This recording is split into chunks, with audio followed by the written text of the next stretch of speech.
Prince Akashambatwa Mbikusita Lewanika. He's with me today. We normally call him Uncle Aka. Let me welcome Uncle Aka tonight. Uncle Aka, how are you doing this evening? I'm very well, very privileged and very happy to be having this opportunity to converse. And I wish you and all of us and our country and Africa peace and progress as we move towards the 2026 election opportunity point, which is anchored on the master key which our forefathers fought for. That master key was the vote. One man, one vote. In more current language, one person, one vote. They fought for this because they believed that it is the master key which will enable every citizen who undertakes his civic duty to vote to be able to influence and guide our governance as a free people and our economy as the people whom these governments are supposed to serve.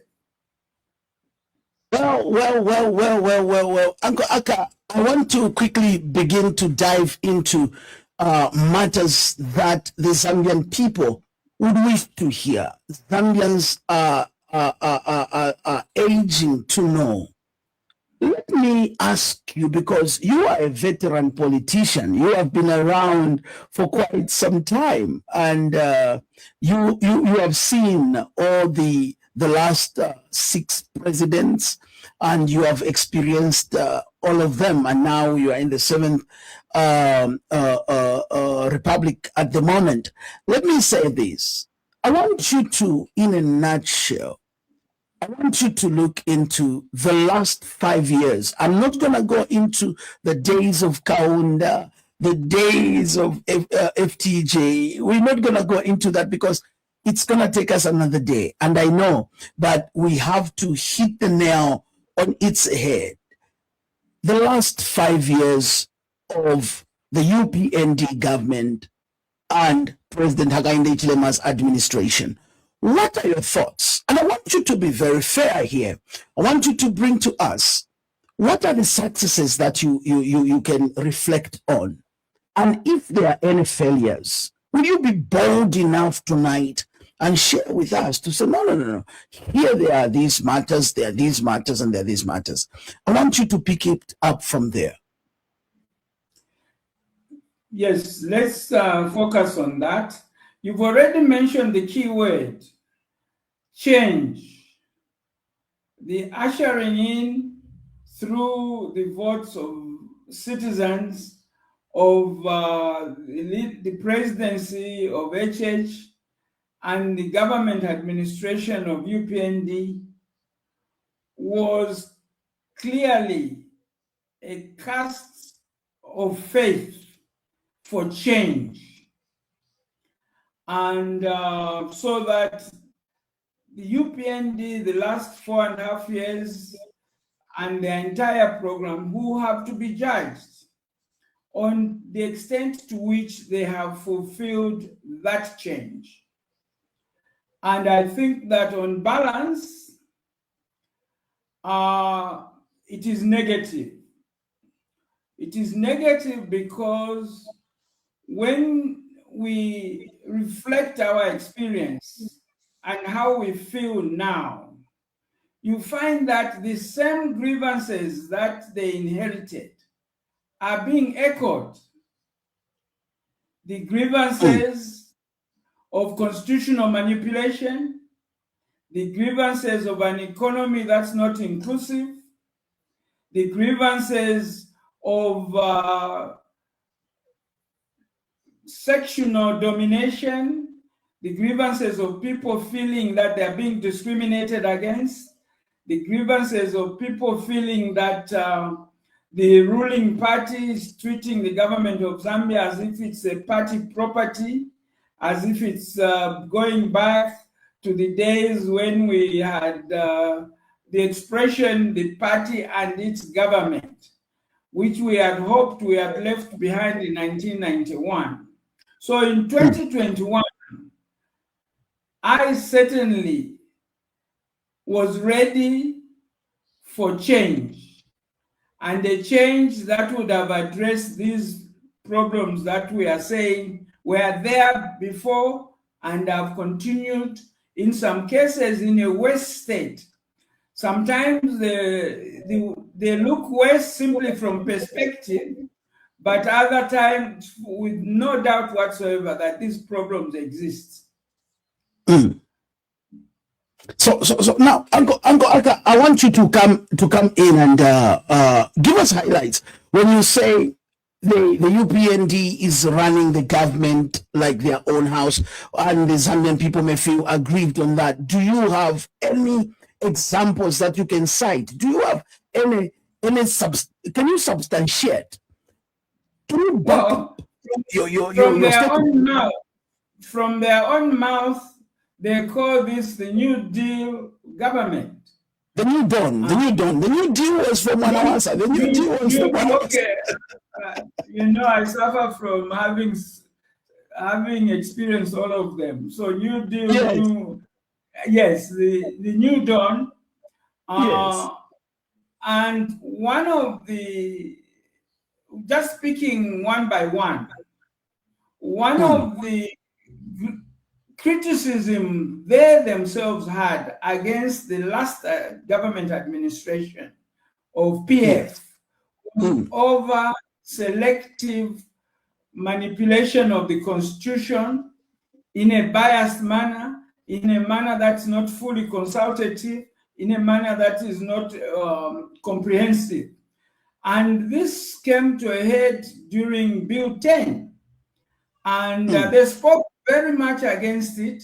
And the reason they spoke against it was to speak against selective changes in the constitution, the overreach of the executive in determining constitutional changes. And they did the same thing just last year in a bill that this time it was Bill 7, now it's an act of parliament.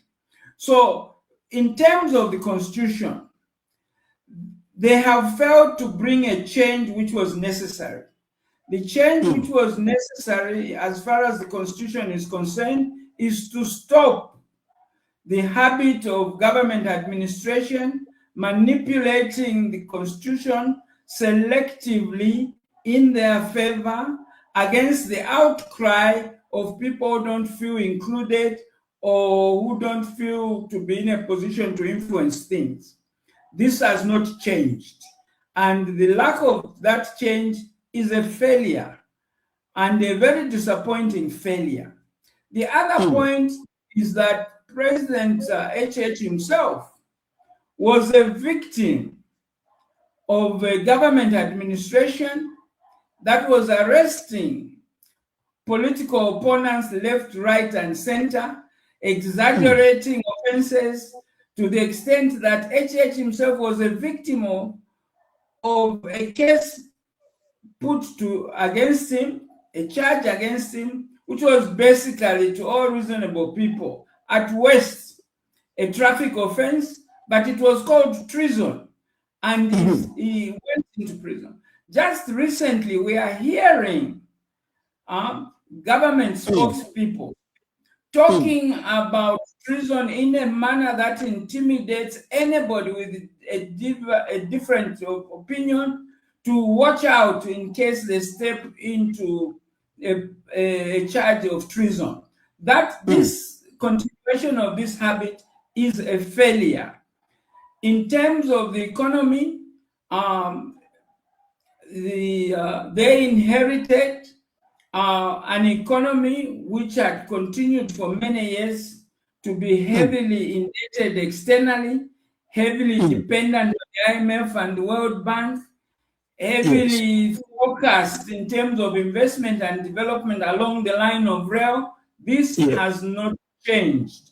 The majority of our people, the majority of the areas of the country have been left out of major development which have concentrated along the line of rail. This is the situation they inherited. It has not changed. So there are many other examples of where this change has not taken place. But what this experience brings to us Yes.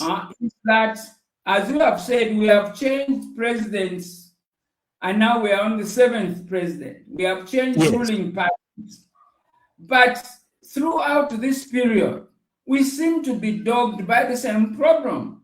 So that perhaps even the change they were talking about and promising in 2021 were not fundamental enough to really conclusively address the problems that the country has been facing. So that this coming election, after their 5-year period, the lesson we have taken from, which we should take from, is that changing the person of the president, changing the ruling party, may be necessary, may make you feel good, but it is far from being enough. So what our experience under UPND's last 5 years, 4.5 years, has been, along the line with the previous administration, is to emphasize and underscore the fact that we need the real radical change, not just changes in personalities and in ruling parties. All right, I'm going to ask some few questions from you on that one, Uncle Aka, because the reason why I have to ask these few questions is because you are a statesman and you are an elder. Now, you have highlighted a few issues here in line with the failures and the matters that you feel the UPND has not performed. You have talked about the economy. I wanted to hear from you. The UPND has achieved what is known as debt restructuring. The UPND on that boasts all over and says, look, we have achieved debt restructuring, which all these previous governments tried and failed to achieve that. I want you to weigh in on that. The other issue that you have in fact, they are not the first one to achieve debt restructuring. Okay. As you know, under President Mwanawasa, we had to address the issue of having acquired the status of a highly indebted poor country. So that was a real drastic restructuring from debt to zero debt. Okay. So, and previous to that, in the 1970s and 80s, the United National Independence Party was going in and out of IMF programs. They have always been about restructuring debt. Okay. And they've always resulted in just a different setup of debts. But at the end of the day, we are still indebted. So whether you restructure the debt or not, we are still indebted.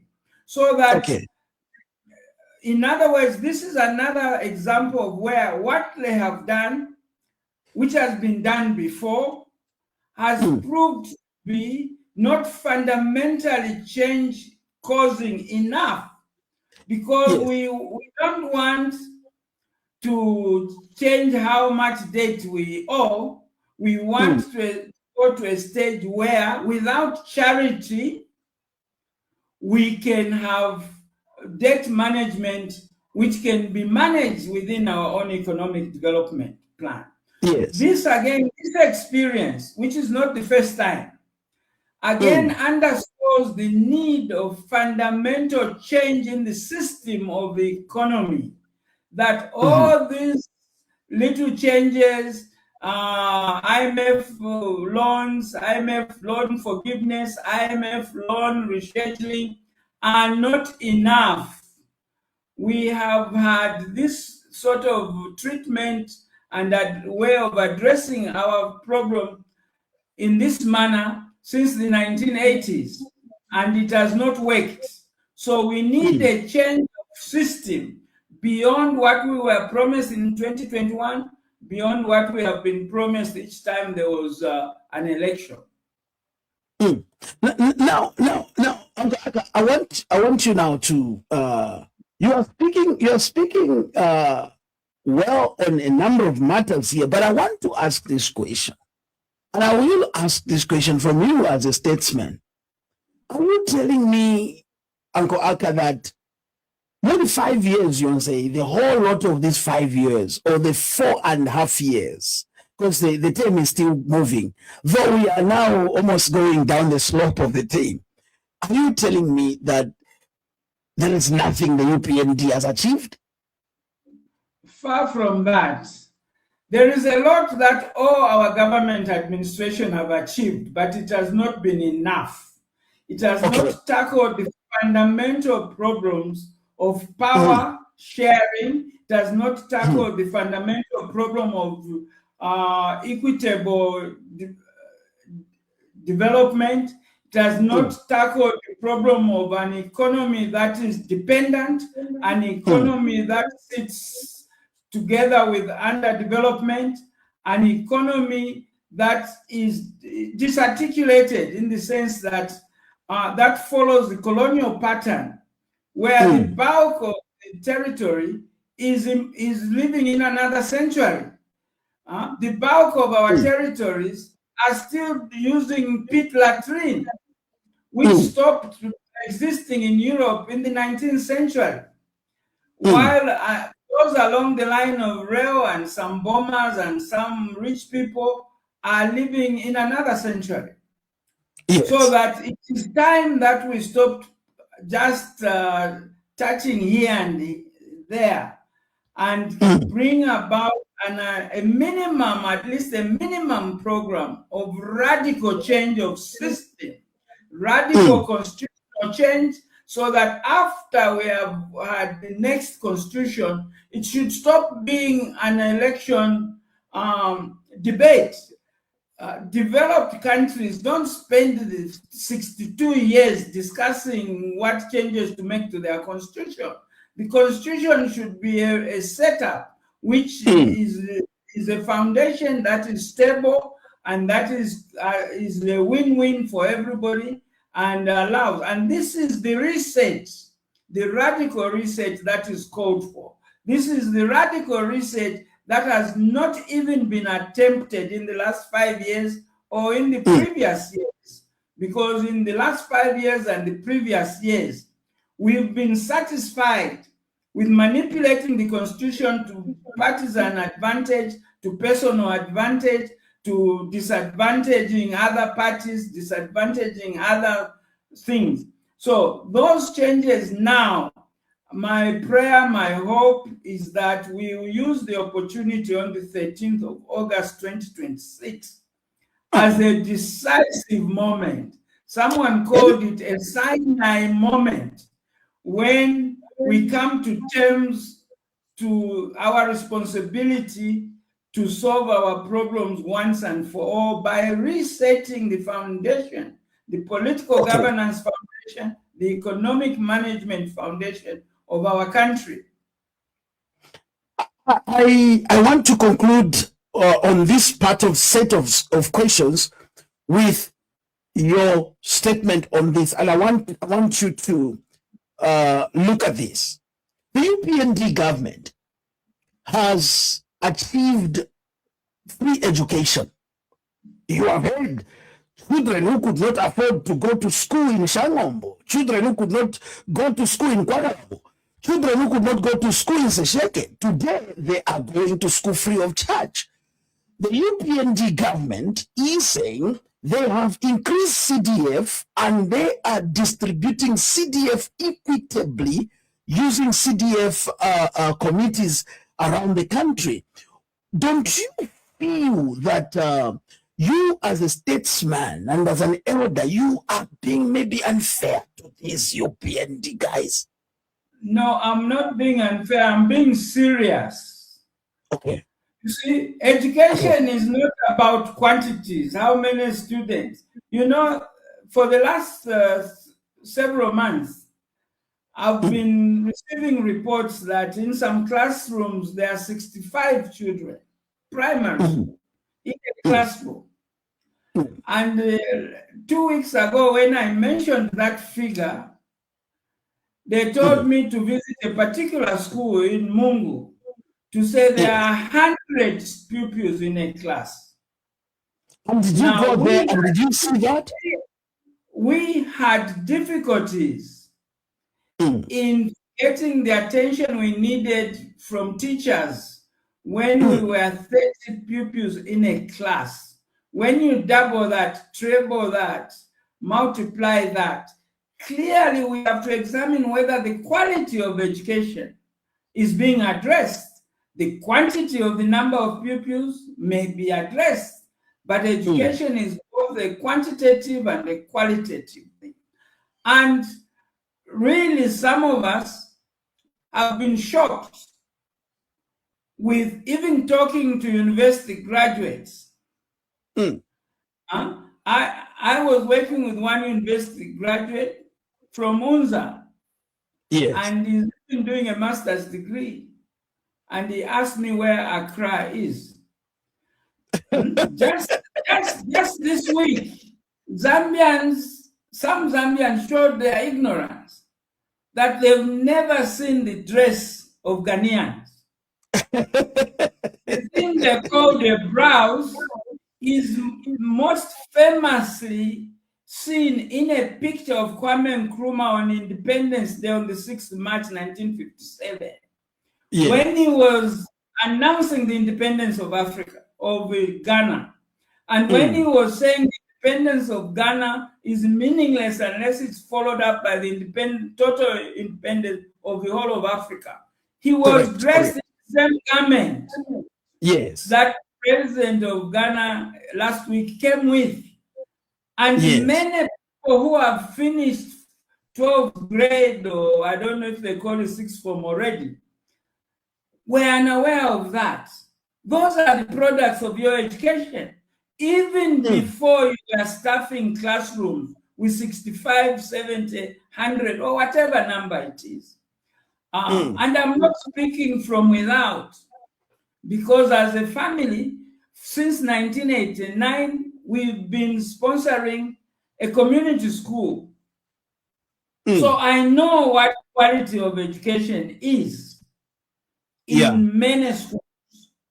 And I'm told the numbers I'm talking about, which are more than 65, are found in Chilenje, a stone throw from State House. Those are not the numbers in a classroom that produces quality education. You want me to say good things about the UPND? Yes, let me say that the idea of free education is a good thing. But it's not enough unless it produces the quality of education. It gives the quality of attention that students need to be really educated. Well, Zambia, as you talking about CDF. Again, I'm not talking from theory. I know that the CDF is being distributed corruptly and dishonestly. I know that, and every person in Zambia knows that. Well, ladies and gentlemen, I'm having His Royal Highness, I love to call him by the title of his birth, Prince Akashambatwa Mbikusita Lewanika, one of the great leaders I have met. And I know that he's very passionate about Zambia, but we also meet and discuss on a number of issues on Africa and stuff like that. But tonight we are looking at as Zambia decides, as we are moving and gravitating towards the 2026 general elections on the 13th of August. The state of the opposition in Zambia is worrying. Prince Aka, it's worrying. The state of the opposition. Yes, it's like anyone who has got they want to be a president, and it's like everybody. And now I am told you are part of the Council of Elders. We want to hear from you. What are you doing in that council of elders? And how did it come about? And as you talk on that, we want also to hear what successes have you scored 6 months to the elections? Mwafika Pesa, where are you? Yes. Thank you, Mufai. First of all, this concern over the state of what is called the opposition has been expressed many times by many people, more loudly in recent times. And in response to those concerns, some senior citizens, whom I respect very, very much, called me together with a senior chief from the north, from Muchinga. And when we went there, we found judges, elder retired politicians, and religious leaders. And they informed us that they were worried along the lines that you have expressed. And Yes. I informed them that, in fact, you are not the only ones worried. A lot of people are worried, and there are some people taking initiative. And I told them of my own initiative, that I've spent a lot of time in the last 3-4 months talking to many of the people, putting their names forward. And that I advised that using their prestige as senior citizens, they should feel free to call these people. And they co-opted me into that arrangement, went along with that suggestion, and we have made almost all the key people whose names have been put forward by themselves or by others, and we met them individually in some cases. We met them in twos, we met them in groups of alliances they were in the process of forming. And after meeting them, yes, I began to differentiate that it's not everybody who is called opposition who is actually opposed to anything. Some may want to replace HH, some may want their party to replace UPND. Otherwise, they have no quarrel with the system. yes. And they are taking their chances to do that. But we also detected that there were others who were very serious and concerned that this change this time coming should be more than changing the person of the president or the ruling party, but should address the political and constitutional dilemma we have faced all our lives, should address the economic situation that has not changed securely for the majority of our people. We should address the issue which I call negative ethnicity, grumblings about people feeling discriminated on the basis of their language group or cultural group, and also other problems. And therefore, during this interaction, it has been suggested that in order to increase the chances of success, this agenda, which is not just in opposition, but this is an agenda for democracy and development change. All those who are in favor of this comprehensive change, they are better off coming together, okay, and consolidating their numbers.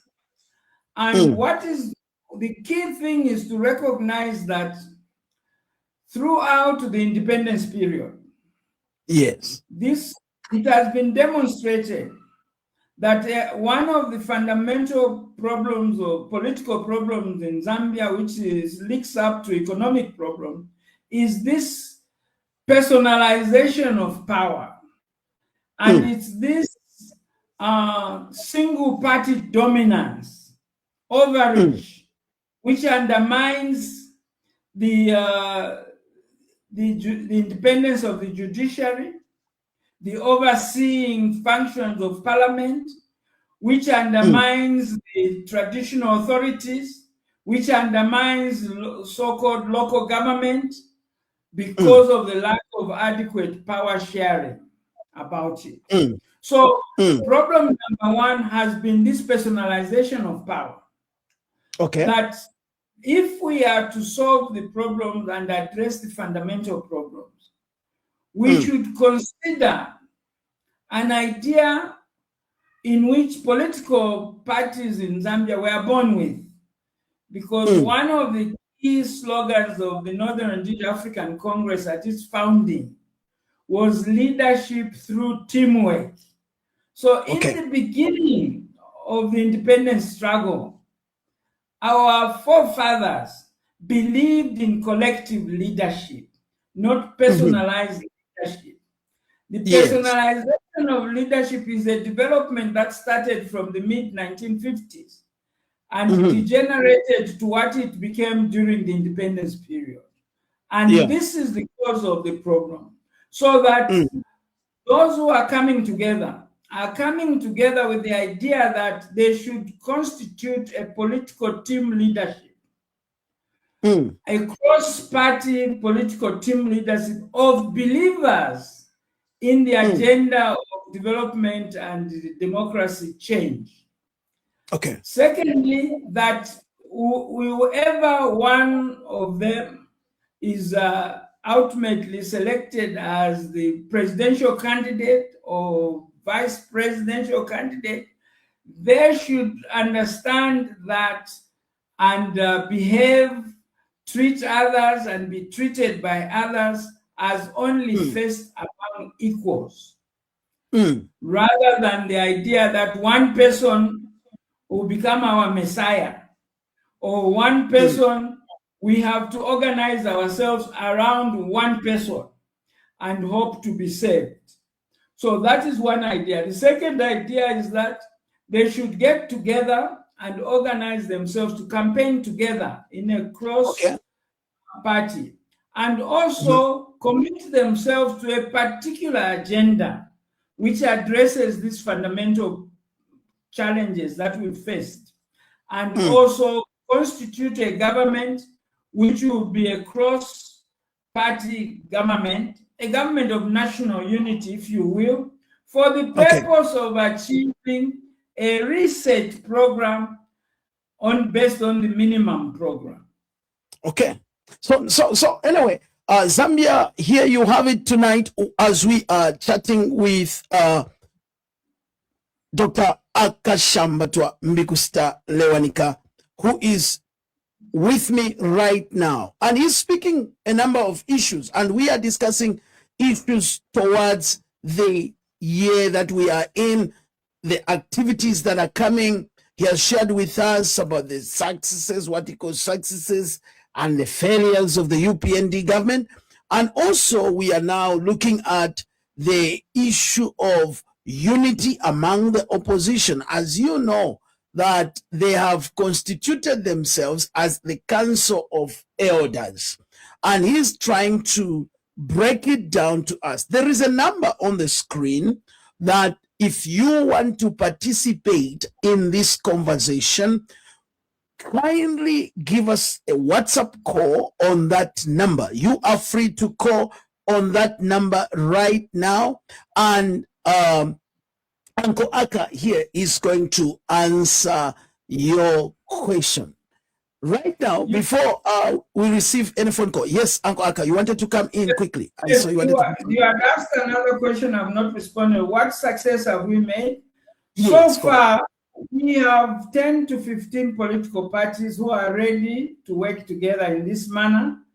And we are arranging a national conference at which they will deliberate over these issues and constitute themselves as they will determine as a team how they will campaign and how they will form government, and particularly address the minimum program that is required to reset Zambia. This conference is set up within the next 2 weeks. So that is the progress, but it's a big challenge Because okay, yes, that was my question. That was going to be my next question. Yes, in fact, I wanted to ask. Because the I wanted to ask idea, a direct question there. I wanted to ask a direct question there. Out of the 15 political parties that you've got, do you have some of the members of the Patriotic Front? The reason why I'm using the word members of the Patriotic Front is because the Patriotic Front is very fragmented. And as the Council of Elders, have you tried to sit down the Patriotic Front with the fragmentation that has gone in? It's another question, but it was going to come as a rider. Yes. Yes, we have met all those whose names have been put forward from the PF, all 12 of them, except 2 who are abroad. We've met them in groups of 2, 3, 4, and 8. But ultimately, we've met them all, and they indicated signs of being ready to enter this process. Unfortunately, yes, in the process of fulfilling their promises, they've had even further differences among them. But our approach is to reach out to everybody. We are not trying to put ourselves in a position to solve PF problems, but all those who have put their names forward, whose names have been put forward, we are inviting them, we are urging them, we are reaching out to them to join hands if they believe truly going beyond changing the person of the president and the ruling party to radically changing the governance and the economic system of Zambia. If they believe in that, then they will understand that this is such a mammoth challenging task that we are better off addressing it in a united format than as single individuals or single political parties. And in any case, if they have other ideas of how to approach it, we are inviting them to participate in the national conference so that they can enlighten us and enlighten others on the way forward to ensure that we put the best foot forward on the agenda of real radical democratic and development change beyond changing the person of the president and the person. I'm saying this repeatedly because this is mentally very challenging to Zambians and many Africans, because this is not what we have experienced. For 62 years, we have experienced personalized leadership. We have experienced, whether under multi-party or one-party state, in all cases, we have experienced single-party dominance and overreach. So it seems as if this is normal. So what we are calling for is a change of mindset, a change of objective, an upgrading of the radicalness with which we want to change, an upgrading of the fundamental way in which we want to change, rather than just massaging problems that remained as they are after the massage. Wow. So we want to massage the election, not to result in the same non-change change, which we've experienced 7 times since independence. Wow. Yo, that's very serious. That's very, very serious. Because even people I'm discussing with, even the people we are working with, yes, you think that they've understood, but every now and then their language reveals that mentally they believe in dictatorship. Mentally, they are looking for a messiah.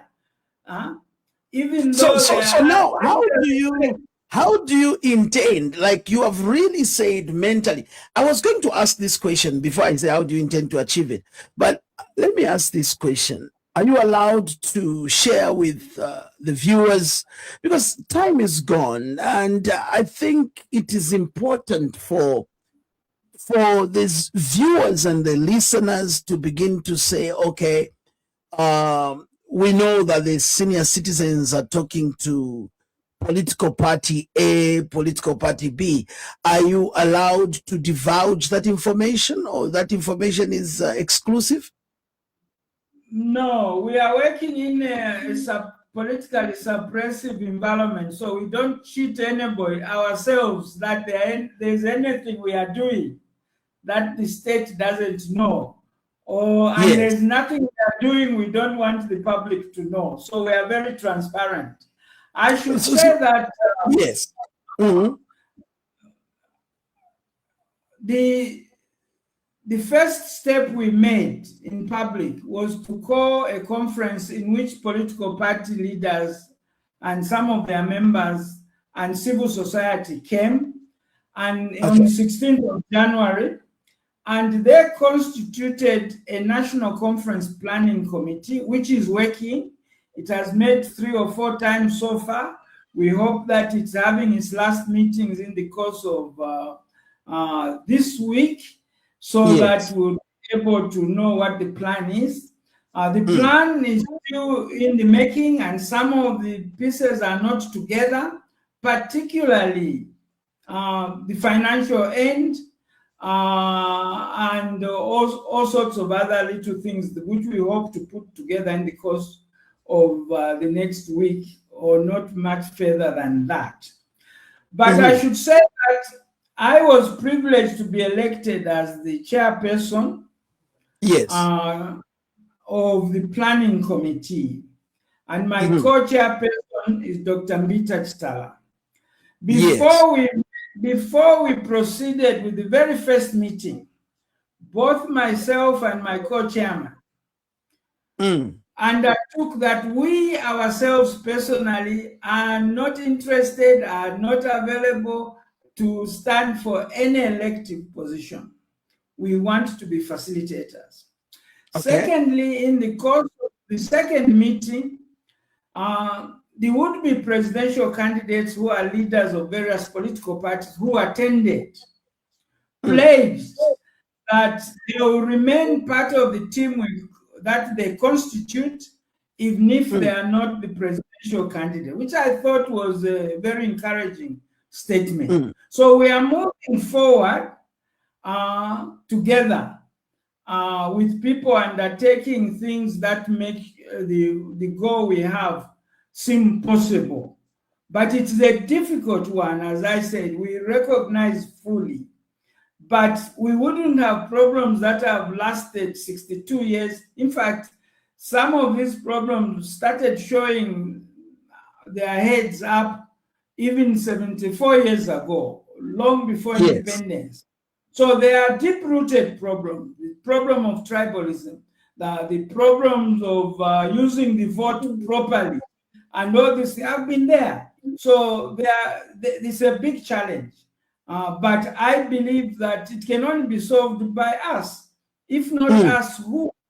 And really, how intelligent are we if for the 8th time we again go and vote, change the president, change the ruling party, and remain with the same unchanged situation? So as thinking people, I believe there is hope that we can gather a critical mass of people anchored on the political parties, because that is the system we are operating, who can lead the country to the fundamental change that is necessary.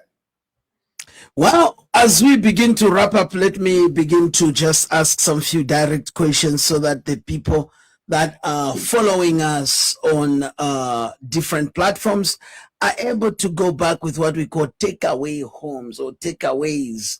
On the teams that you are meeting, there are few political parties that are ringing in my mind, and I would love to know if they are part of, because you have said within 2 weeks, you should be able to meet and they go into convention. And I've also heard you that you are also meeting some alliances. Is the Socialist Party part of the process on the people that you're meeting with, in terms of those that have agreed? Now, I'm not talking about those that have just Those that you have just talked to, but I'm talking about those that have agreed. Is the Socialist Party of those that have agreed to go with you? We have talked to them. They participated in the process until the last few weeks, but we are still reaching out to them, and we are still reaching out to all political parties, including what I must be excused to call fragments of the PF. We are recognizing those names that have been put forward, whether they are now fragmented or not. We are inviting them all to come. And but the key thing is that we are also not naive enough to assume that everybody will come.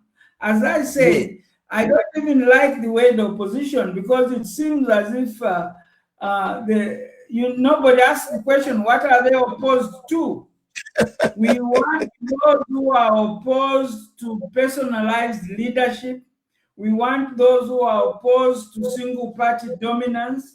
We want those who are opposed to group domination, so-called tribalism.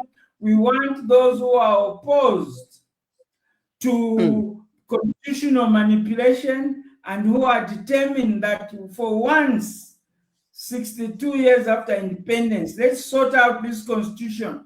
Have a constitution process that takes into account all the grievances we have had against all the other changes to the constitution, so that we have a win-win and comprehensive constitution.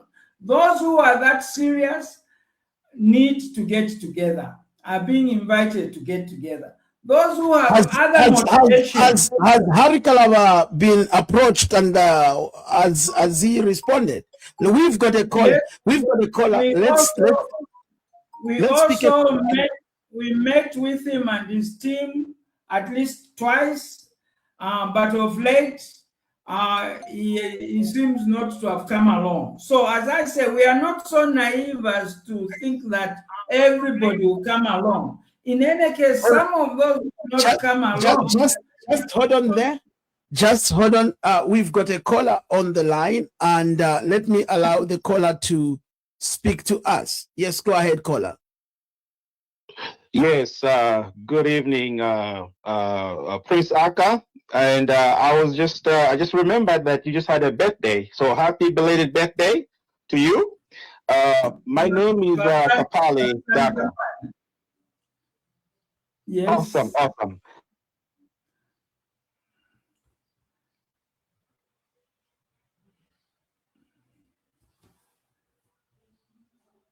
Yes.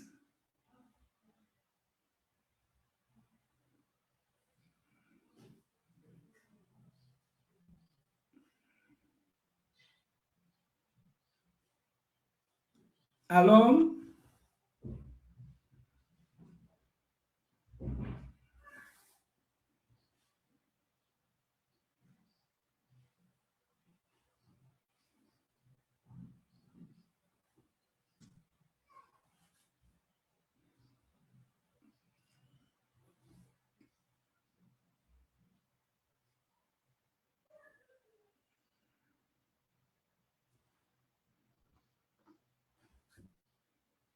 Second question I have. Sorry, I didn't hear the question. Okay, yeah. Come again. He did not hear the question. Just summarize it so that he can maybe pick it up on the point. The last part of your question. Yeah. I do hear a Balose issue come up. This time I haven't heard of it. So I wanted to find out if Balose issue, you've made progress with the UPND government. And then I have a second question that in 1991, we remember you helped fight for multi-party democracy. But until today, we're not in a democratic nation, with the passing of Act 13. Has democracy failed in Zambia? So that's my second question. Thank you very much. Thank you very much. Yeah, so those were the two questions. Yes, go ahead, sir. Okay. On the Barroso question, the Barroso question is one of the outstanding, long-standing problems that various government administration in Zambia have either caused or failed to resolve or cheated people that they are going to resolve them. And this hasn't changed. So when we are talking about outstanding problems that have dogged us since independence, that is one of them. And I hope that the leadership team that will be constituted at the conference will address this issue honestly and with a determination to resolve it. At a minimum, they should discuss to consider revisiting the Roger Chongwe Commission of Inquiry.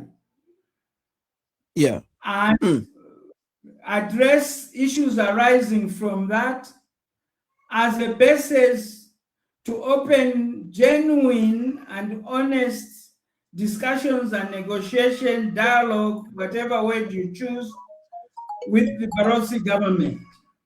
All right, there's also to your question about what the UPND has done. The UPND cheated the people of Barroso land. Let's pick another caller. Let's pick another caller, and then you will respond to that. Hello, caller. You are through to Zambia Decide. All right, we've lost that caller. Yeah, go ahead. Okay. Yes. I'm saying they cheated the people, and they, on top of betraying their promises, they've insulted the people of Barroso land, declaring repeatedly that Barroso land itself does not exist. Can you imagine if somebody came to say Rubemba does not exist simply because? So anyway, those who understand how insulting that would be and how ridiculous it is for an African to say that about an indigenous African kingdom, who understand. But let me be very specific on where they have failed.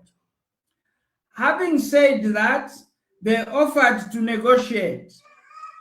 And in the negotiation, before the negotiation started, there was need to agree on the rules of engagement. And the Barroso side came up with their suggested rules of engagement. The Zambian government side came up with their suggested rules of engagement. The Zambian side's suggested rules of engagement were petty. They were about dress code at the meetings. They were about speaking one at a time, speaking through the chairman, the normal meetings. The Barroso government's rules of engagement were aimed at setting the right environment for serious negotiation. One of the rules of engagement suggested by the Barroso government was that if this negotiation and dialogue was to take place, at the very first dialogue meeting, both President HH and His Majesty Letunga should attend and address and signal their commitment to this process. The Zambian delegation rejected that HH is too big to negotiate on the same table.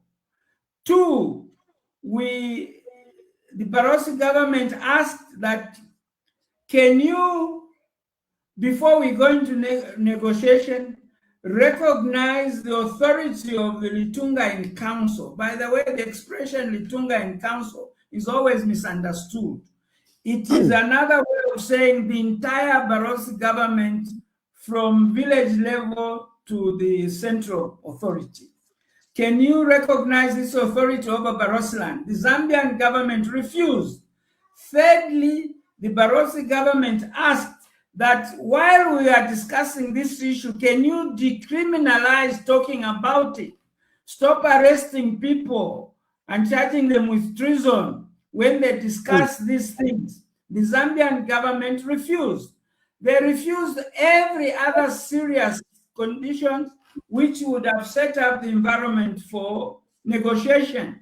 And that's why the negotiation broke down.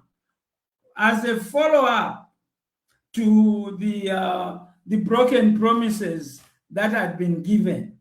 My hope is that as part of the determination that for once, let's stop carrying over national problems from election after election. Let this one be another one of those issues that we have to address conclusively. And it's my hope that the next government in Zambia will be more honest than its predecessors, will be more serious than its predecessor, and would be more determined than its predecessor to address this issue conclusively. Well, Zambia, there you have it for tonight. We have been chatting with no other than but Prince Honorable Akashambatwa Mbikusita Lewanika. As he is right now, as he is, or we've got the last caller. Let me pick the last caller, then we can give an opportunity to Prince Aka. Hello, caller. Zambia Decides. Good evening. Good evening. Yes, Good please evening. go ahead and give us your question.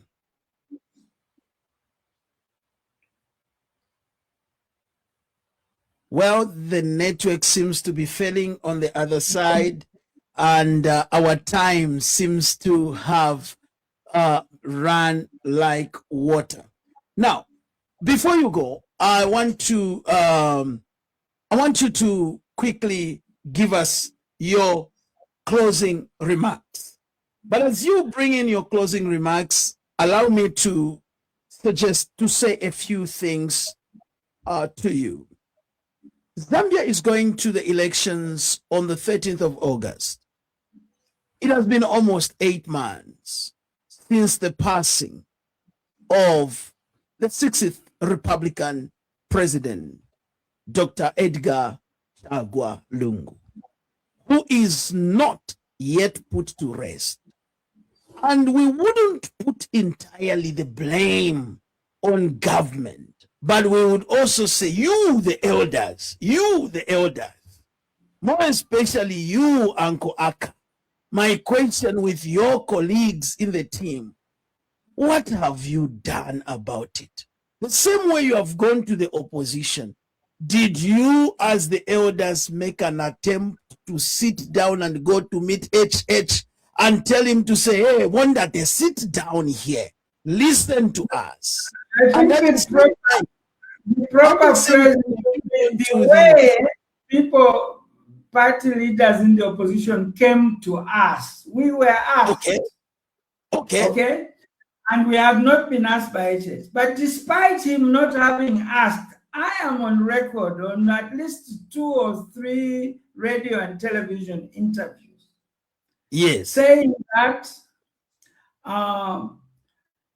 this issue requires a give and take situation. Correct. That this issue has been politicized, and that there is nothing to stop the president making the big move to compromise and allow the family to have its way. As far as I'm concerned, if the family wanted to bury him in South Africa, I was okay with that, because I know that the future will always hold prospects when conditions change, that the bodies could be brought back home if that is the desire of the family. And I gave examples, and many people have given examples where this has happened, including over the body of Osajefu, Dr. Kwame Nkrumah. Correct. So there was nothing that could have been done. Secondly, that the family side also could have compromised. But given the situation that neither side was prepared to compromise, if we had a proper government system, there would have been other centers of power other than the presidency, which could effectively have intervened to solve this problem once and for all. But given this centralized, personalized power, it means there is actually no force in the country that can go against the president of Zambia. These are some of the fundamental constitutional changes that needs to be made, like yesterday, like last year, like last decade, like since 1969. So that it's a sad situation, it's an embarrassing situation. I don't even see how we can even line up to vote for a new president or to re-elect the same president when the last president who sat in that office lies in a morgue. It is a shame. It is a shame. But of course, if either parties, I'm told that they've had negotiation in which each party has chosen representatives who have tried and failed because of the treatment they got from the other side. Some of the people nominated by one side felt slighted by the other side and withdrew. So this is a shameful situation we are in. Well, what a sad situation we are in Zambia. Very sad note to end on, and it will be a sadder note to go to the election with. Definitely. We hope for the best, both for the Lungu family and those that are involved in the mediation and negotiations. Uncle Aka, we just want to take this time to appreciate your time this evening to join us and speak to the Zambian people. What is one last word you have for the nation? So that, let's say, God forbid, let's say if you closed your eyes today and you said, I left this word with Zambia, what word would you say before we go to the election? We should keep hope alive, and we should reinforce our determination to change our country for the country we want. I do not believe that in their heart of hearts there are any Zambians who want to continue with this personalized leadership style, who want to continue with this single party dominance, who want to continue with the fact that the minute you announce a cabinet, the rest of the country is busy ticking the names. Who speaks Bemba, who speaks Lozi? We need to have a constitution which resettles these issues. We need to take this ethnic, negative ethnicity, this tribalism, as a key issue that the next government must resolve, not piecemeal, but really seriously once and for all, in the same way that they should solve the Barroso question, in the same way that they should solve the constitutional problem, in the same way that they should address some of these other economic problems. Well, Zambia, thank you so very much for joining us. It's from me and my team right here. It's a wonderful Sunday evening as we prepare for Monday. Have a blessed night, Zambia, and have a good night.